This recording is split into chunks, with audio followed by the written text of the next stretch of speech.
Hi guys! So for today's vlog ay samahan nyo naman ako pumunta ng Zambales. And story time na rin kung bakit biglaan tong punta namin sa Zambales. At saka kung mapapansin nyo, hindi rin namin kasama yung baby namin.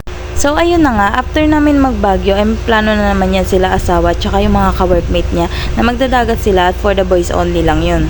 And may mga nag-back out kasi and nakaplano na yung lahat.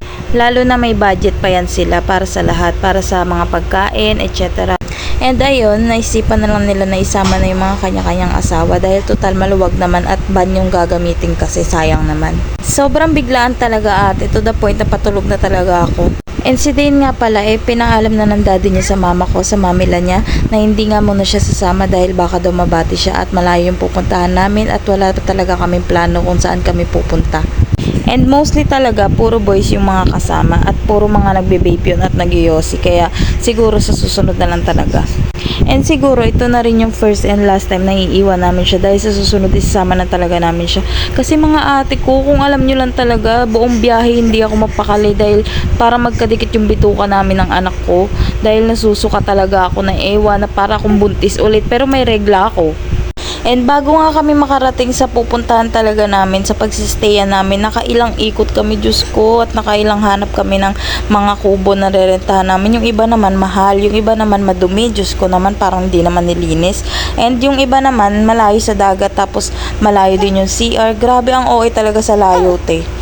And yung iba naman fully booked na. Grabe, palong-palo talaga yung mga tao, no? Dahil nadalaw talaga lagi nila tungkol sa Zambales. And dito nga sa video na to, ito na yung pinapakita ko na yung pinagstayan namin guys. Dito nga pala yan sa San Felipe, Zambales, Ellis Beach and Resort.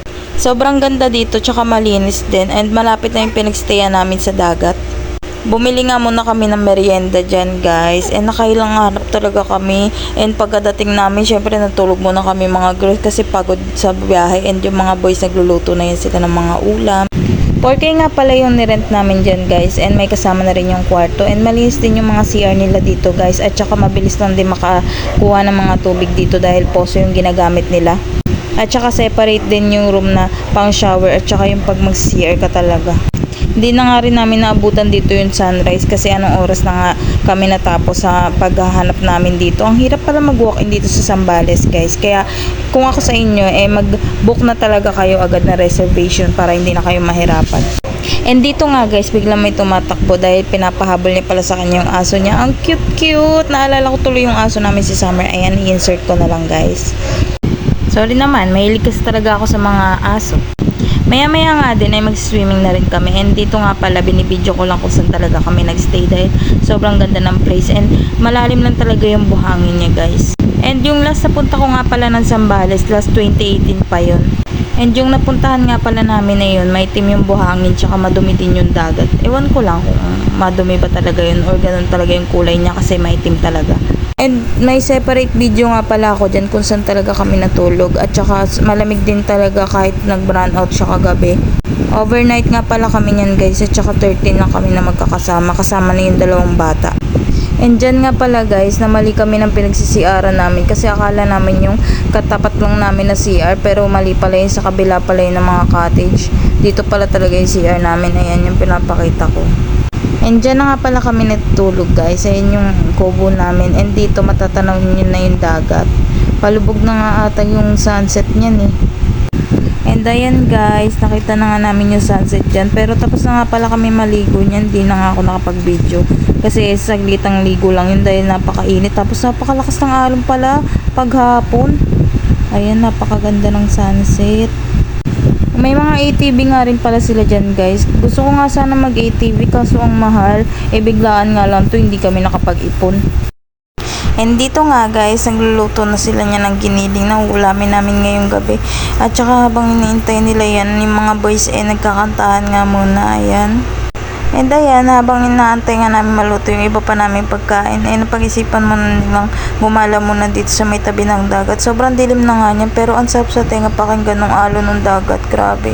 Sobrang saya lang talaga na punta na naman ulit ako ng dagat.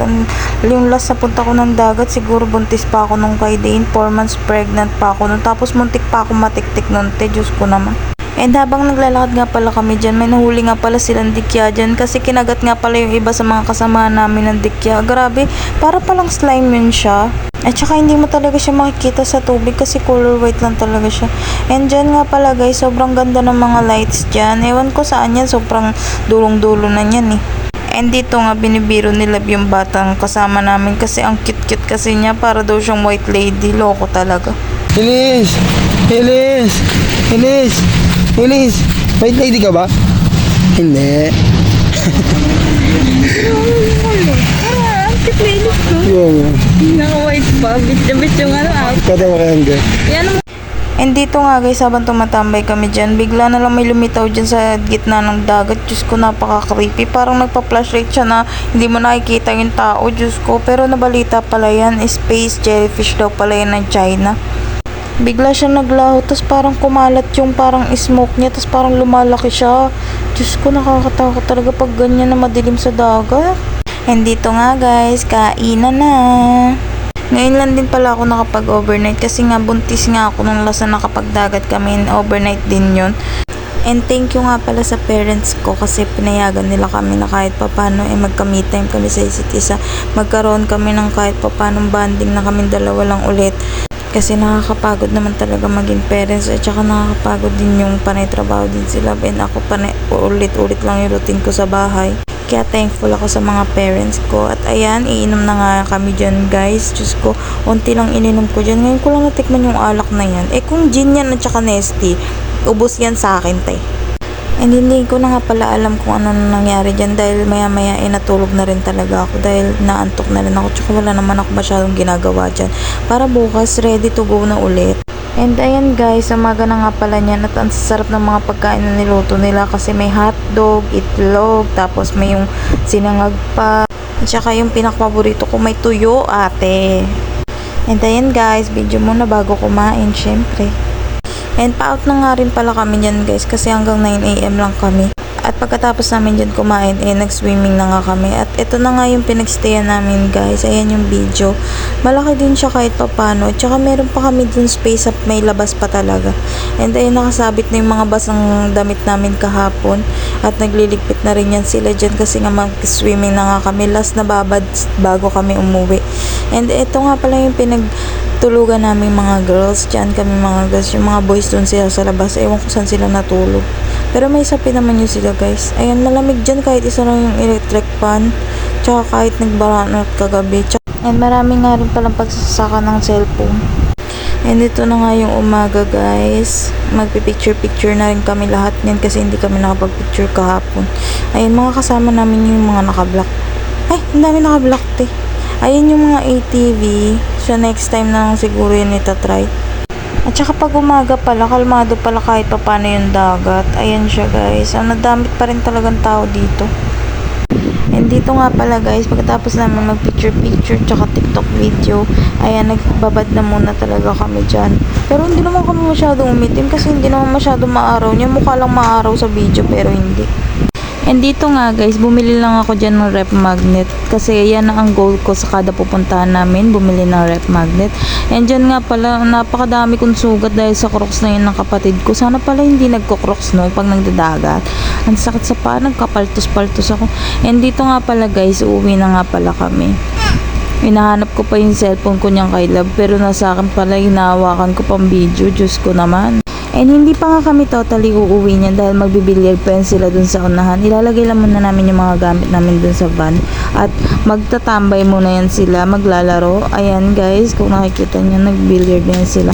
And dito, nakailang ice cream na talaga ako. Nag-ice cream pa ako yung nakalagay sa parang steak.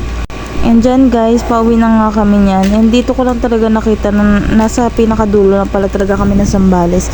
Kasi dati naman hindi naman kami nakapunta sa ganitong lugar. Yung talagang puro bundok talaga yung pupuntahan. Tsaka puro paikot-ikot. Talaga nasa dulo talaga kami nagpunta.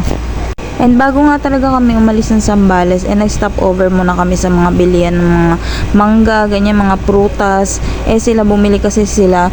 Tsaka ang binili ko lang dun is watermelon talaga para kay Day dahil kumakain na nga siya ng solids guys. And hindi ko na nga yan na video. Ito sobrang saya lang talaga ng buong biyahe namin. Hindi na nga kami nakatulog niyan hanggang pag uwi ng Manila. Dahil ang saya lang ang ingay nila, tas makaka-vibes mo talaga sila. And bago nga kami umuwi niya, nag-stop over kami sa Pampanga para dun kami kakain. And nasa last clip na yun ng vlog na to. And ayan, bumagsak na siya kasi lasing, sakit ulo. Yun lang for today's vlog. See you again on my next one. Bye!